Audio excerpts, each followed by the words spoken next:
Very good afternoon, everyone. My name is Shubham Singhania, and I'll be a mentor for this particular subject, that is statistics. Now, in the new series of videos, what we are going to do is we are going to pick up some very important topics which are very crucial for your exams, और वो भी topic जिसमें students को बहुत ज़्यादा challenge face करना पड़ता है. They find it very very difficult. So today I have picked up one very important topic which is the base of all other topics from statistics, that is hypothesis testing. अगर आपको hypothesis testing समझ में आ जाती है तो चाहे आप Z test पढ़ रहे हो, टी टेस्ट पढ़ रहे हो, काई स्क्वायर पढ़ रहे हो, अनोवा पढ़ रहे हो या फिर कोरिलेशन रिग्रेशन पढ़ रहे हो, जहां पे भी हाइपोथेसिस का यूज होता है वो सारे टॉपिक्स आपको अच्छे से समझ में आ जाएंगे. So I would request you that you watch this video till the very end, ताकि आपको हाइपोथेसिस टेस्टिंग में क्लैरिटी आ जाए. And I am going to also take example at the end, एक न्यूमेरिकल सॉल्व करेंगे जिसके बेसिस पे आपको और क्लैरिटी आ जाएगी. ठीक है. So now without taking much time of yours, let's begin with the chapter. और सबसे पहले बिल्कुल बेसिक टर्म्स में समझने की जरूरत है that what do we actually mean by hypothesis testing, या फिर हाइपोथेसिस क्या होता है. हाइपोथेसिस का सिंपल सा क्या मतलब है, एक स्टेटमेंट या फिर एक claim about the population. Now जब स्टूडेंट्स को हाइपोथेसिस टेस्टिंग नहीं समझ में आती या स्टैटिस्टिक्स नहीं समझ में आती, तो उसका मेजर रीजन क्या होता है कि वो बहुत छोटे छोटे माइन्यूट टर्म्स को मिस कर देते हैं. जब हम यहाँ पे कोई क्लेम बना रहे हैं या कोई भी हाइपोथेसिस क्रिएट करने की कोशिश कर रहे हैं, we are trying to do it about a population. देखो, हाइपोथेसिस टेस्टिंग क्यों की जाती है, बिकॉज हमने एक पूरी पॉपुलेशन के बारे में कुछ अजम्पशन लिया और उसको हमें टेस्ट कर रहे हैं किसके through, we are testing it through a sample. Now many a times it will not be possible कि आप पूरी की पूरी पॉपुलेशन को, जिसको हम सेंसस कहते हैं, उसको इवैल्यूएट कर सकें. But you have to take decision, चाहे वो कोविड टेस्टिंग से रिलेटेड हो या फिर किसी भी पैरामीटर से रिलेटेड हो या फिर कोई बिजनेस डिसीजन है. तो आप क्या करते हैं, आप एक पूरी पॉपुलेशन के बारे में एक अजम्पशन बना लेते हैं और उसको एक छोटे से सैंपल से टेस्ट कर लेते हैं, and based on that you go ahead and you take your decision. ठीक है. तो आपको ये ध्यान रखना है कि जब भी हम हाइपोथेसिस क्रिएट कर रहे हैं, we are trying to create a claim or an assumption about a population. ठीक है. Not about a sample. ठीक है. Now the assumption is about the value of some unknown parameter. हमेशा ध्यान रखिएगा, सैंपल जो होता है वो आपको स्टैटिस्टिक्स वैल्यू देता है. ये याद करने के लिए, समझने के लिए बहुत आसान है. सैंपल एस से स्टैटिस्टिक्स. ठीक है.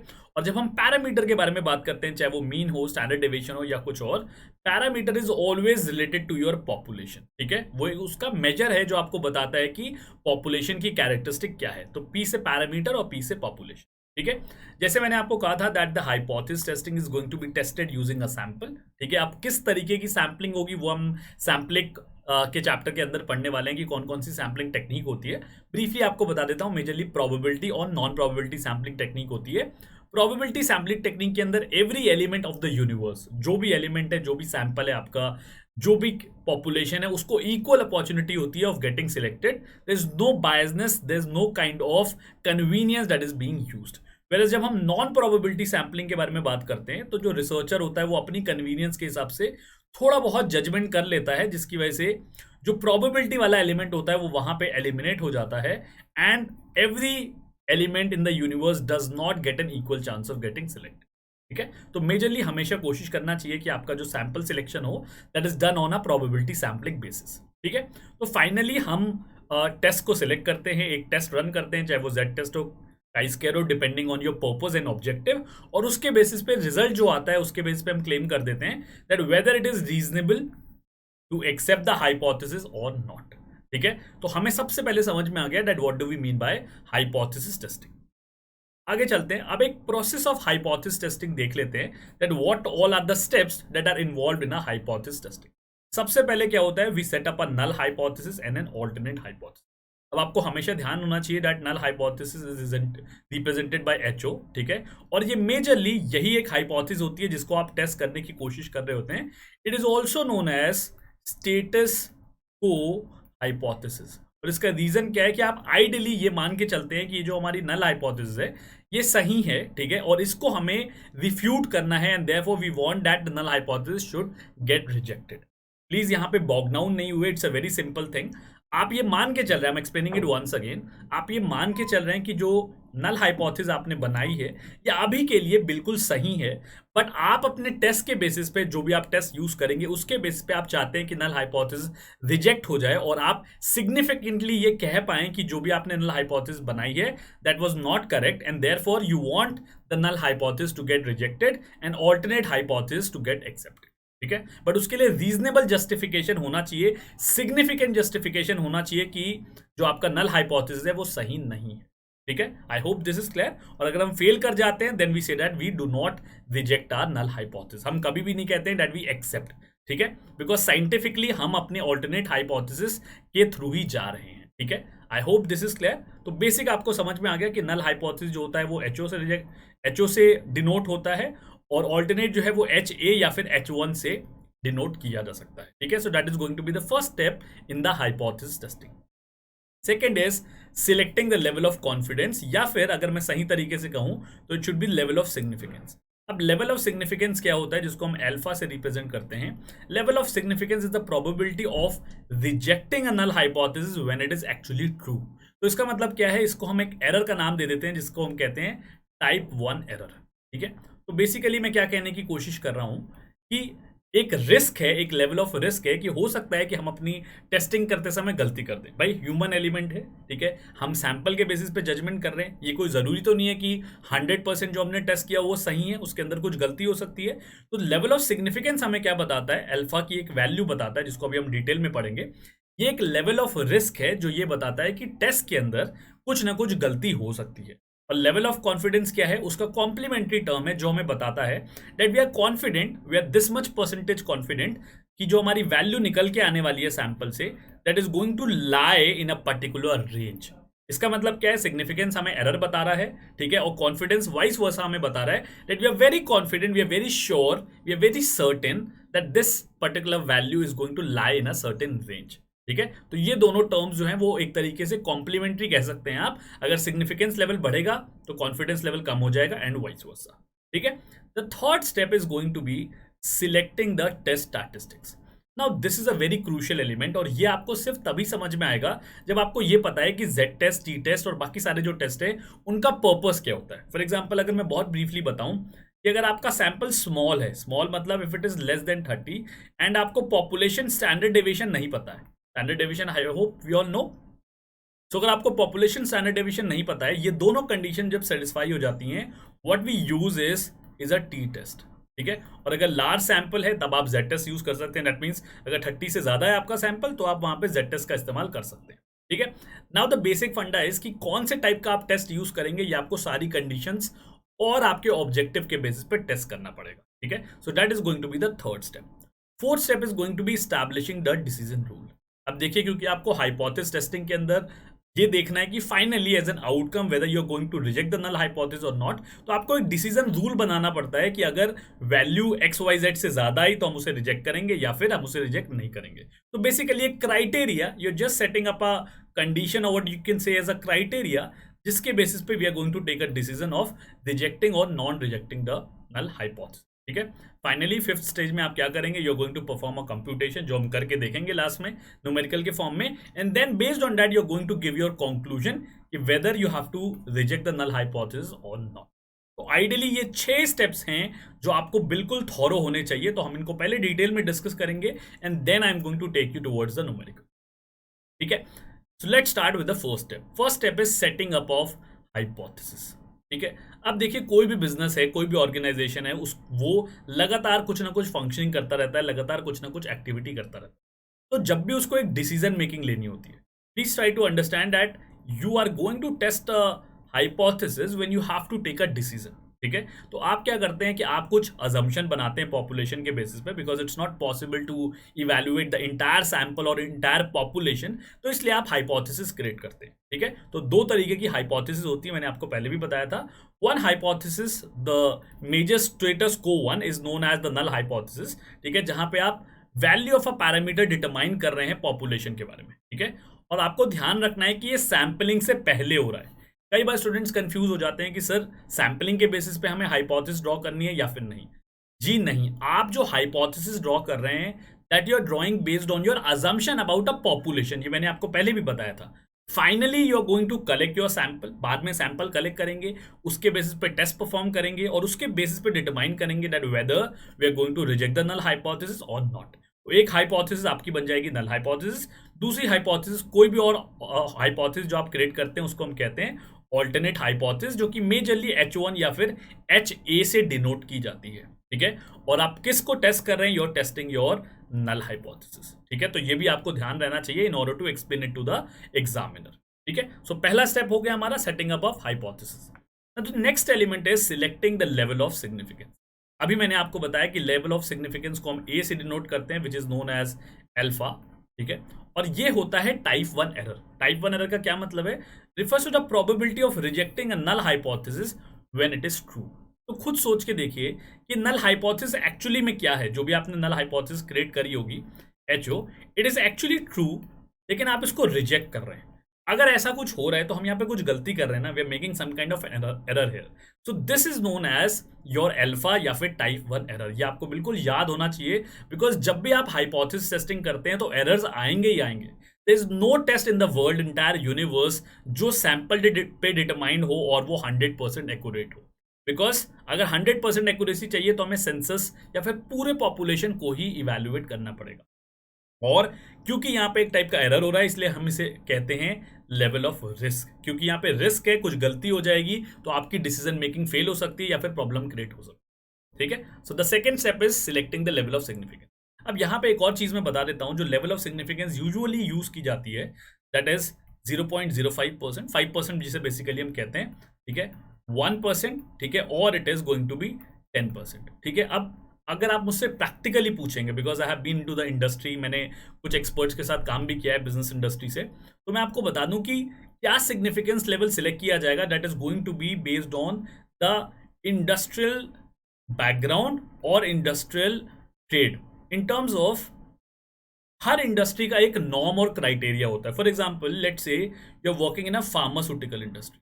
ठीक है, एक एग्जाम्पल से समझाता हूं ताकि आपको प्रैक्टिकल इनसाइट भी मिल जाए। ठीक है, अगर हम फार्मास्यूटिकल इंडस्ट्री के बारे में बात करें, यहाँ पे आप क्या करेंगे? अगर यहाँ पे छोटी सी भी एरर होती है तो आप सोचिए कितना नुकसान हो सकता है, because the pharmaceutical industry is working towards medicine and drugs, तो उससे लोगों की जान जा सकती है, पीपल कुड बिकम डिसेबल्ड।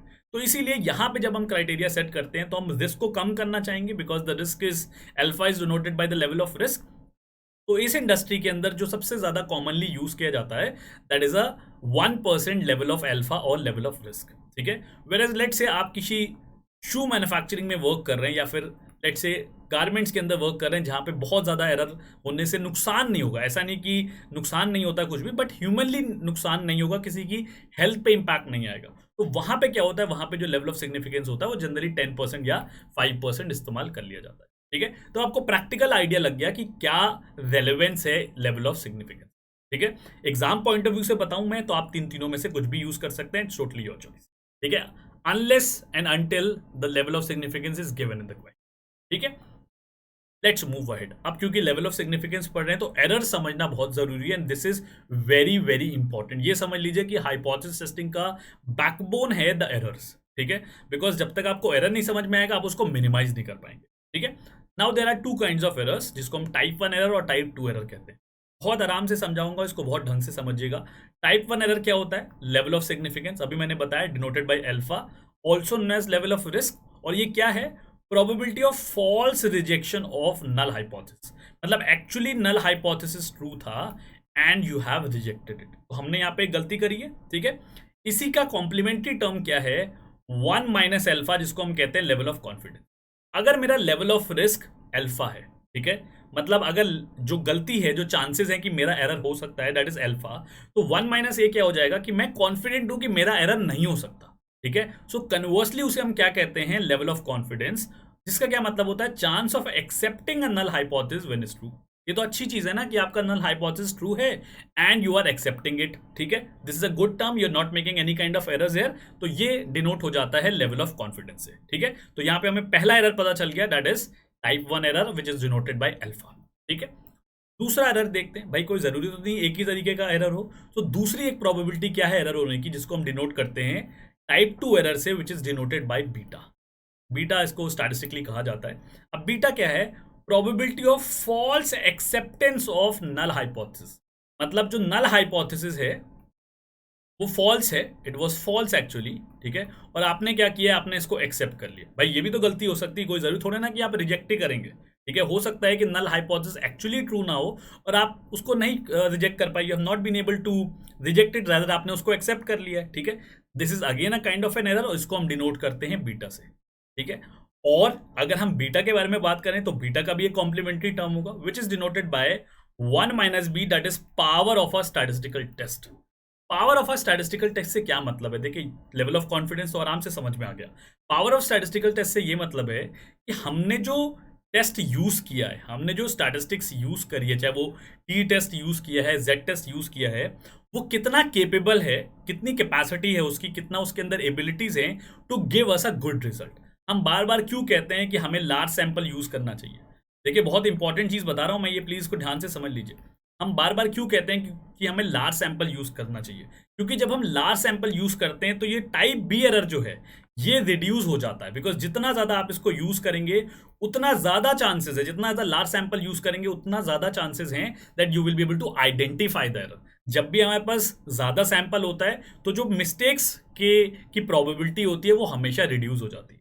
आप खुद सोचिए, आपके पास 100 सैंपल मैं ले लूं या फिर मैं 1000 सैंपल ले लूं तो गलती पकड़ाने के चांसेस, अगर मैं बिल्कुल लिटरल टर्म्स में बोल दूं, गलती पकड़ाने के चांसेस इसमें ज्यादा है या फिर इसमें ज्यादा है? ऑफ कोर्स इसमें ज्यादा है, बिकॉज अब हम 1000 सैंपल टेस्ट कर रहे हैं, हो सकता है कुछ जगह हम इग्नोर कर दें बट कहीं ना कहीं तो गलती पकड़ में आएगी ना। देयरफॉर टाइप 2 एरर को रिड्यूस करने का तरीका क्या है कि आप सैंपल को एनहांस कर दें, and this is known as power of a statistical test. और इसीलिए हमें कहा जाता है कि अगर हमें कभी टी टेस्ट या जेड टेस्ट को इस्तेमाल करना है तो हमें मेजरली फोकस करना चाहिए कि हम सैंपल इनहैंस कर लें और हम जेड टेस्ट का इस्तेमाल कर लें for our decision making purpose, ठीक है। तो ये दोनों टेस्ट हो गए। अब इसकी एक टैबुलेशन के लिए एक चार्ट क्रिएट किया हुआ है मैंने, विच इज वेरी इंपॉर्टेंट, और इस चार्ट को अगर आप याद रख पा रहे हैं तो आप टाइप 1 और टाइप 2 एरर में कभी गलती नहीं करेंगे, ठीक है। एक बार इस टेबल को पहले समझ लेते हैं ना। यहाँ हमने नल हाइपोथेसिस लिखा हुआ है, ठीक है, which is on your x axis, और वाई एक्सिस पे हमने लिखा हुआ डिसीजन कि हम एक्चुअली क्या कर रहे हैं, ठीक है। तो पहली सिचुएशन क्या है एक बार देख लेते हैं। नल हाइपोथेसिस एक्चुअली फॉल्स है and you have failed to reject it. अभी हम पढ़ के आए हैं कि अगर नल हाइपोथेसिस गलत है और हम फेल कर जाते हैं, we have actually failed to reject the null hypothesis, तो हम कौन सा एरर करते हैं? We are committing a type 2 error, जिसको लार्ज सैंपल से रिड्यूस किया जा सकता है, ठीक है। अगर एक्चुअली जो रिजल्ट था वो फॉल्स था और हमने रिजेक्ट कर दिया, मतलब एक्चुअली नल हाइपोथेसिस हमारी फॉल्स थी और हमने उसको रिजेक्ट कर दिया, तो हमने अच्छा किया, ठीक है। And this is known as 1 minus beta or power of a statistical test. ये चारों टर्म्स आपको याद होने चाहिए। ऐसा नहीं है कि सिर्फ दो आपने याद कर लिया और आपका काम चल जाएगा, आपको चारों टर्म्स पता होने चाहिए, चारों टर्म्स का मतलब पता होना चाहिए, चारों टर्म्स की इंटरप्रिटेशन पता होनी चाहिए, ठीक है। दूसरी चीज क्या है? नल हाइपोथेसिस एक्चुअली ट्रू है। एक्चुअली में जो हमने नल हाइपोथेसिस ली थी वो सही थी, बट हमने क्या किया, हमने उसको रिजेक्ट कर दिया। तो अभी हम पढ़ के आए कि that if a null hypothesis true and we are rejecting it, we are committing a type 1 error, जिसको हम अल्फा से डिनोट करते हैं। I am just revising you what we have just done, ठीक है। और अगर मैं 1 माइनस अल्फा कर दूं, दैट मीन्स एक्चुअली ट्रू था and we have fail to reject it, ठीक है। Then we what we are doing is 1 minus alpha, इसका मतलब हमने क्या किया, हमने लेवल ऑफ कॉन्फिडेंस डिनोट कर दिया, ठीक है। भाई एक्चुअली ट्रू था और हमने उसको रिजेक्ट नहीं किया तो हमने अच्छा किया ना, that we have not rejected it, तो इसको हम कहते हैं लेवल ऑफ कॉन्फिडेंस, ठीक है, जो हम अभी पढ़ के आए हैं, ठीक है। सो हमें चारों टर्म्स क्लियर हो गए, type A error, type B error या फिर टाइप 1 और type 2 error, level of confidence and power of statistical test. हमेशा ध्यान रखिएगा दैट जो अल्फा एरर होता है वो हमारे कंट्रोल में होता है, ठीक है। तो हम इंडस्ट्री के नॉर्म्स के बेसिस पे, इंडस्ट्री के पैरामीटर्स के बेसिस पे या फिर डिग्री ऑफ सेंसिटिविटी के बेसिस पे कितनी हमें डिग्री ऑफ मिस्टेक्स करना अलाउड है। देखिए, प्रैक्टिकली तो आप हमेशा कोशिश करेंगे कि 1% पे हो, बट काफी सिनेरियो में, जैसे अभी मैंने आपको शू इंडस्ट्री का एग्जांपल दिया, वहां 1% एक्चुअली पॉसिबल नहीं हो पाता है कई बार, क्योंकि अगर आप 1% पे करेंगे तो हो सकता है सारा का सारा जो आपका शू लॉट है वो आपको रिजेक्ट करना पड़ता है, ठीक है। तो वहां पे मेजरली आप 5% या 10% इस्तेमाल कर लेते हैं, ठीक है। So these are the 2 errors which are very important from hypothesis testing point of view. Now आगे बढ़ते हैं। The next step is selecting the test statistics. तो अभी मैंने आपको बताया कि जिस तरीके का आपका ऑब्जेक्टिव होगा, पहली चीज है क्या आपका ऑब्जेक्टिव है टेस्ट करने का, because all of these test, चाहे टी टेस्ट हो, जेड टेस्ट हो, काइस कह रहे हो, इन सबके ऑब्जेक्टिव अलग अलग हैं, पर्पज अलग अलग है। And second, what are the conditions, ठीक है। फॉर एग्जाम्पल हो सकता है कि आपका ऑब्जेक्टिव मीन्स को कंपेयर करना हो, ठीक है, पॉपुलेशन मीन और सैंपल मीन को कंपेयर करना हो, बट जो आपके पास कंडीशन दी हुई है उसके अंदर हो सकता है आपके पास स्मॉल सैंपल हो सकता है the situation is that you have a large sample, there could be another situation where the population standard deviation is either given or not given.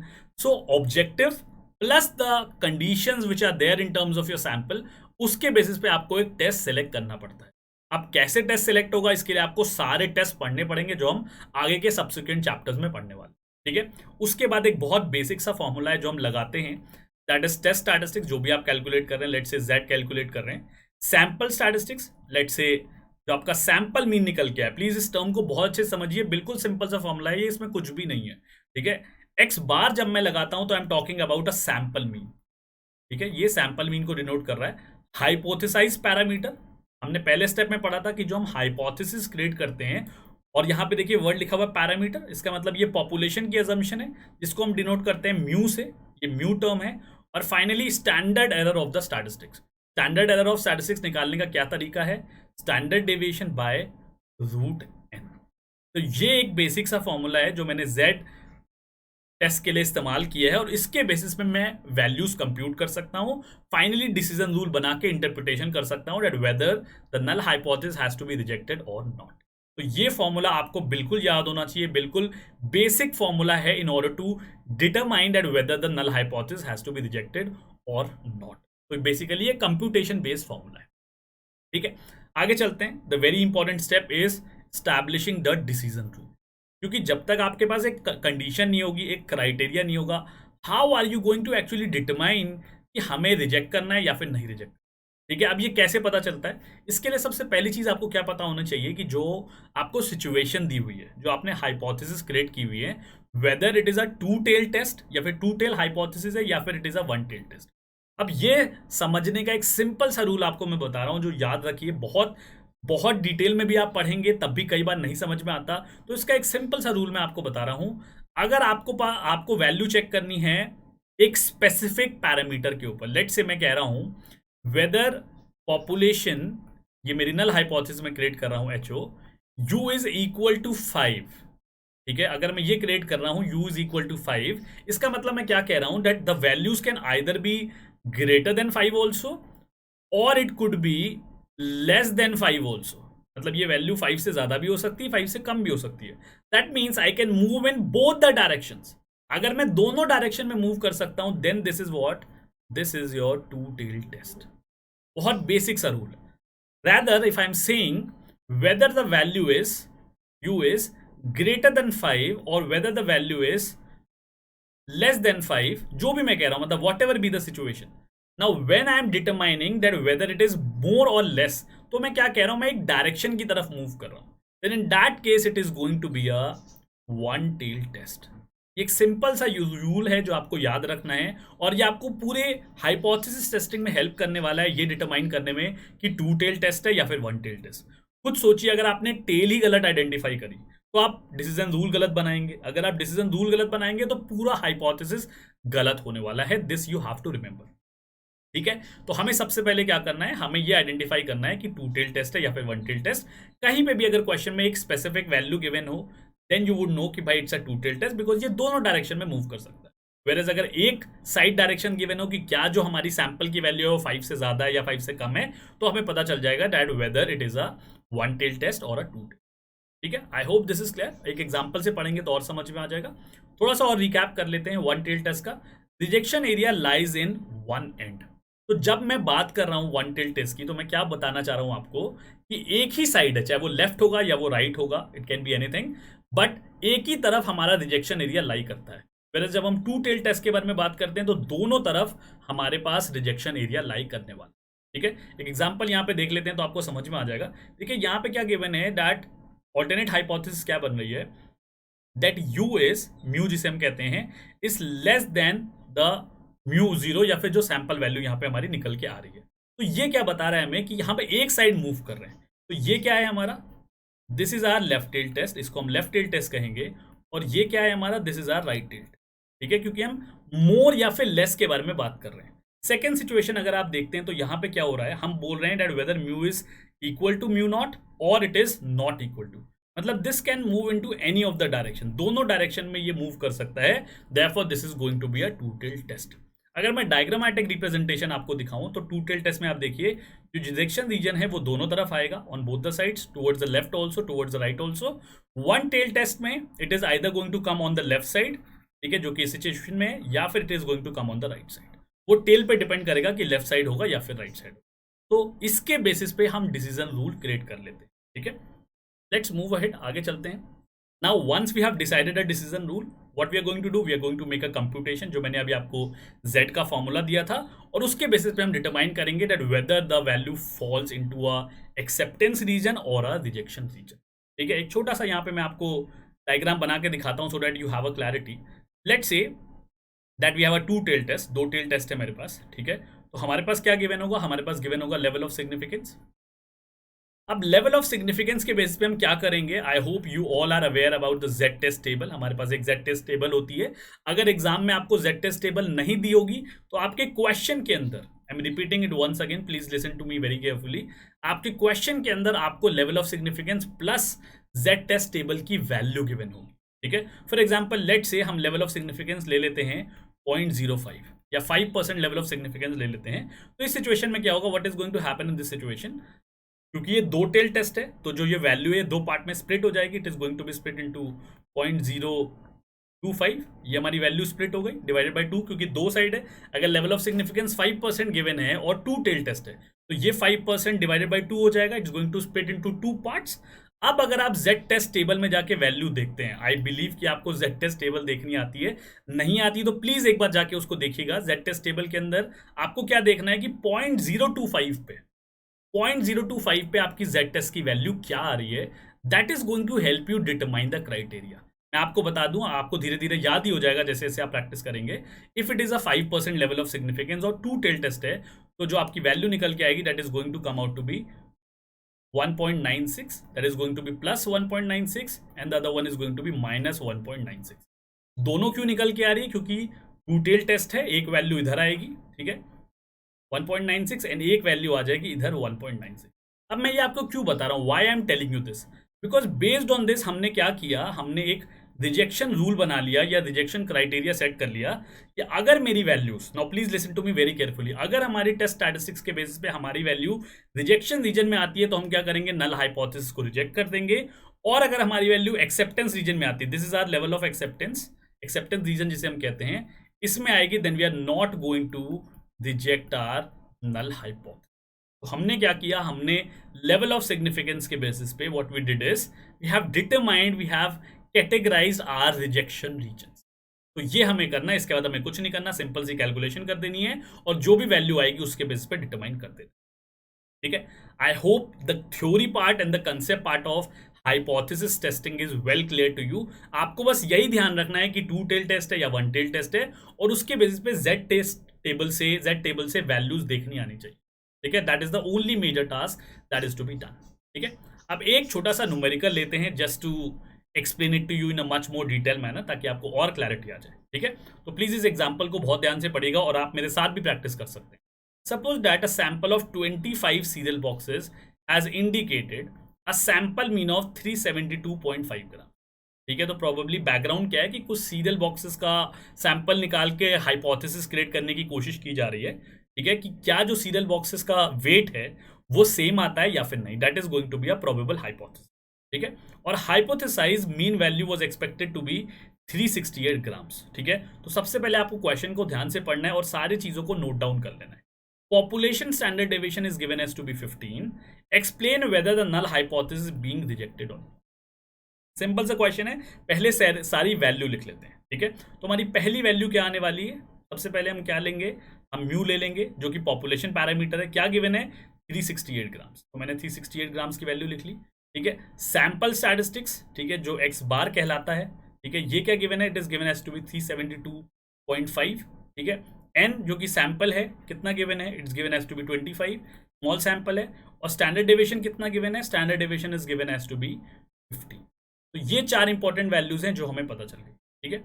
Now कुछ भी नहीं मेंशन्ड है तो मेजर सिनेरियो में हम लेवल ऑफ सिग्निफिकेंस क्या लेते हैं, अल्फा को हम ले लेते हैं 5%, तो हम भी यहाँ पे भी 5% लेंगे, ठीक है, अगर मैं 5% लेके चल रहा हूँ तो मैं यहाँ पे अपना पहले ही डिसीजन क्राइटेरिया क्रिएट कर सकता हूँ।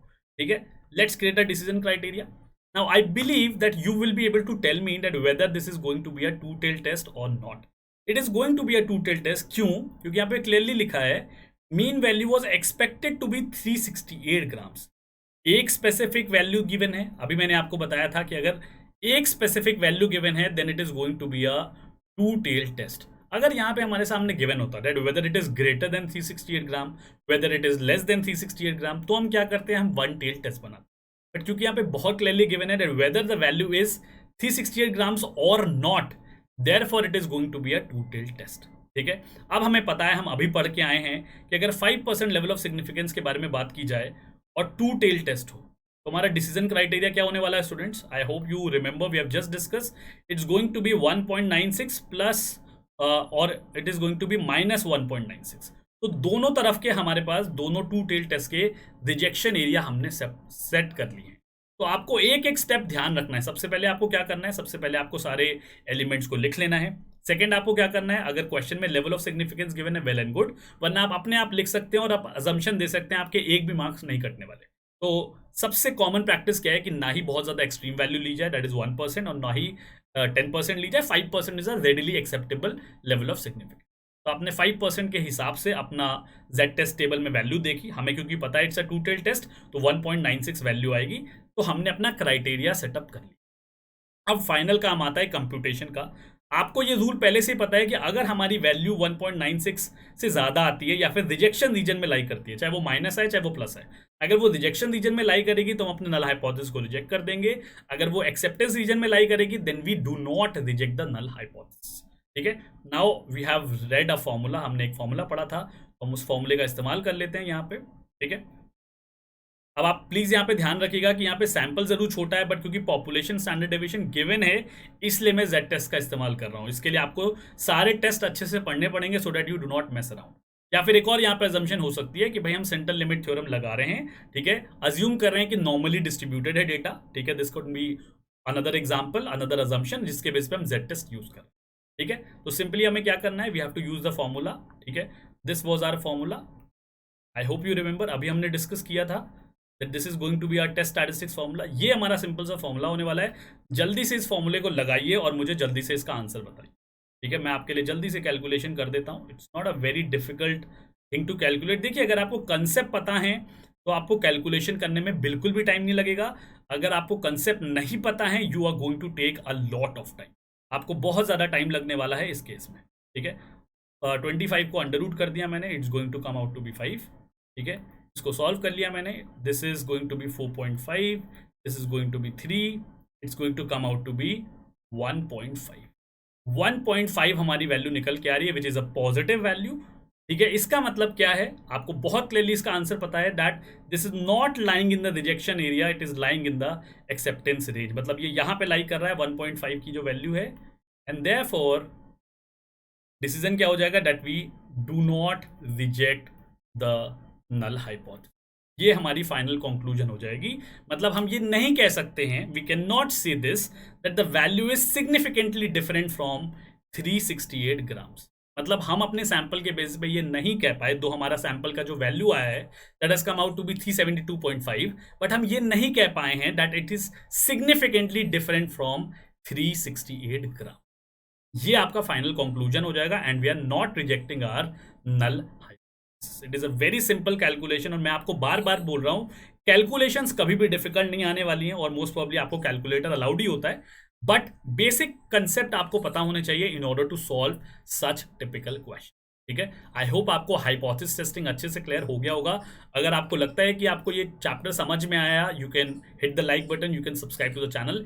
Every Saturday we are going to come up with one such important topic, और उसको डिटेल में कवर करेंगे, and these are going to be very important for your exam. That was all for today. Thank you. Have a nice day. Till then, keep practicing and keep working hard. Bye-bye.